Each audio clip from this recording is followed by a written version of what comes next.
연중 제22주간 화요일에 보내드리는 오늘의 강론. 부산교구 울산대리구 선교사목국장 김영훈 미카엘 신부의 강론을 들으시겠습니다. 오늘 복음은 누카복음 4장 31절에서 37절까지의 말씀입니다. 그때 예수님께서는 갈릴레아의 카파르나움 고을로 내려가시어 안식일에 사람들을 가르치셨는데 그들은 그분의 가르침에 몹시 놀랐다. 그분의 말씀에 권위가 있었기 때문이다. 마침 그 회당에 더러운 마귀의 영이 들린 사람이 있었는데 그가 크게 소리를 질렀다. 아, 나자렛 사람 예수님, 당신께서 저희와 무슨 상관이 있습니까? 저희를 멸망시키러 오셨습니까? 저는 당신이 누구신지 압니다. 당신은 하느님의 거룩하신 분이십니다. 예수님께서 그에게 조용히 하여라, 그 사람에게서 나가라 하고 꾸짖으시니 마귀는 그를 사람들 한가운데 내 동댕이 치기는 하였지만 아무런 해도 끼치지 못하고 그에게서 나갔다. 그러자 모든 사람이 몹시 놀라 이게 대체 어떤 말씀인가? 저희가 권위와 힘을 가지고 명령하니 더러운 영들도 나가지 않는가 하며 서로 말하였다. 그리하여 그분의 소문이 그 주변 곳곳으로 퍼져나갔다. 참 예수님, 애청자 여러분 안녕하십니까? 창세기 천지창조편을 보면 하느님께서는 6일 동안 세상을 창조하시고 일곱째 날에는 쉬셨다고 합니다. 그래서 유다인들은 안식일을 지키며 이날 아무 일도 하지 않고 회당에 모여 하느님의 말씀을 듣습니다.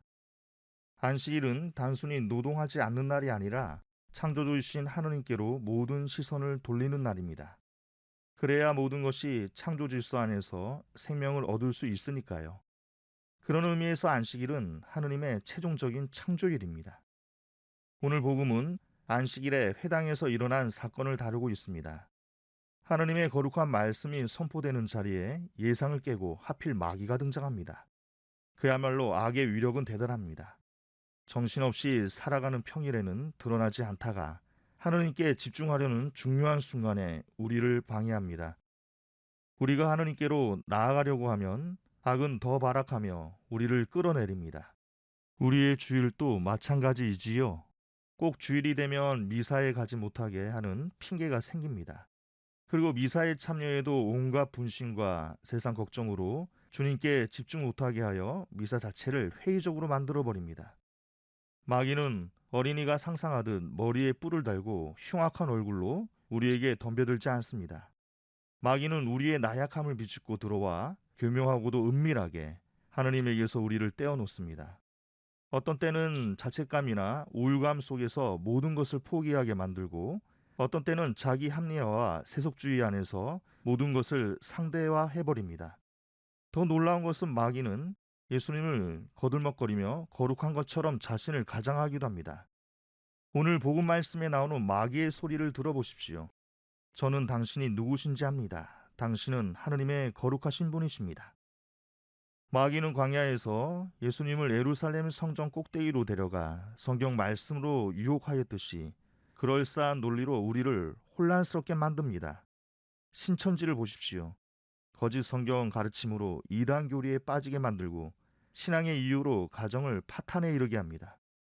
마귀는 인간보다 훨씬 교활하고 치밀합니다. 자, 그러면 우리는 인간을 능가하는 악과 맞서 싸워 이기려면 어떻게 해야 합니까? 다시 말하지만 우리는 절대 스스로 마귀를 이길 수 없습니다. 아무리 인간의 지성이 높다 하여도 마귀의 속임수에 못 당하고 아무리 인간의 의지가 강하다 해도 마귀의 달콤한 유혹 앞에서 흔들리고 맙니다. 우리가 악과 싸워 이길 수 있는 방법은 예수님의 능력에 우리를 맡기는 것입니다. 스스로 나약함을 고백하고 겸손되이 주님의 은총에 의지하는 것입니다. 내 능력이 아니라 예수님의 이름으로 단호히 악에 맞서는 것입니다. 오늘 복음에서 주님은 회당에서 떠들어대는 마귀를 향해 단호히 외치십니다. 조용히 하여라. 그 사람에게서 나가라. 우리는 못하지만 주님께서는 하실 수 있습니다. 그렇다고 우리는 아무런 노력도 하지 않고 태만하게 주님께 모든 것을 미루는 것이 아니라 그리스도를 통하여 그리스도와 함께 그리스도 안에서 적극적으로 악과 맞서 싸우는 것입니다. 기도와 미사 중에 분심이 들 때는 분심 중의 기도는 효과 없다고 포기할 게 아니라 더욱더 자신의 한계를 깨닫고 주님께 얼른 마음을 돌리는 회심이 필요합니다. 또 반복되는 재고백으로 패배감이 들 때는 제가 많은 곳에 은총 또한 많다는 주님의 말씀을 떠올리며 내 존재의 비참함까지도 안아주시는 하느님의 사랑에 보답하고자 노력하는 것입니다. 악의 가장 큰 무기는 주님 없이 스스로 모든 것을 해결할 수 있다고 착각하게 만드는 교만과 독선입니다.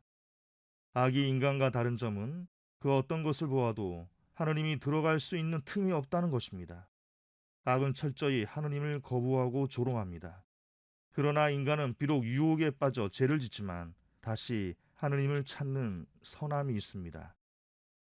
애청자 여러분, 우리가 하느님의 말씀을 매일 듣지 않으면 마귀의 속삭임이 나를 지배할 것이고, 우리가 매일 죄를 고백하며 하느님의 자비를 청하지 않으면 악은 우리의 교만을 등에 업고 스스로 하느님 앞에 떳떳한 사람이라는 착각을 불러일으킬 것입니다. 그래서 우리의 신앙생활은 매일의 수련이 되어야 하고 악과 싸우는 영적 투쟁의 연속인 것입니다. 아멘.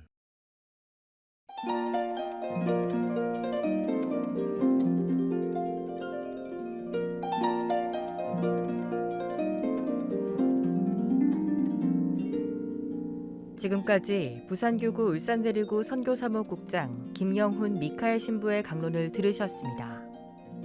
오늘의 강론은 공인회계사 임만석 바오로 형제님과 함께합니다.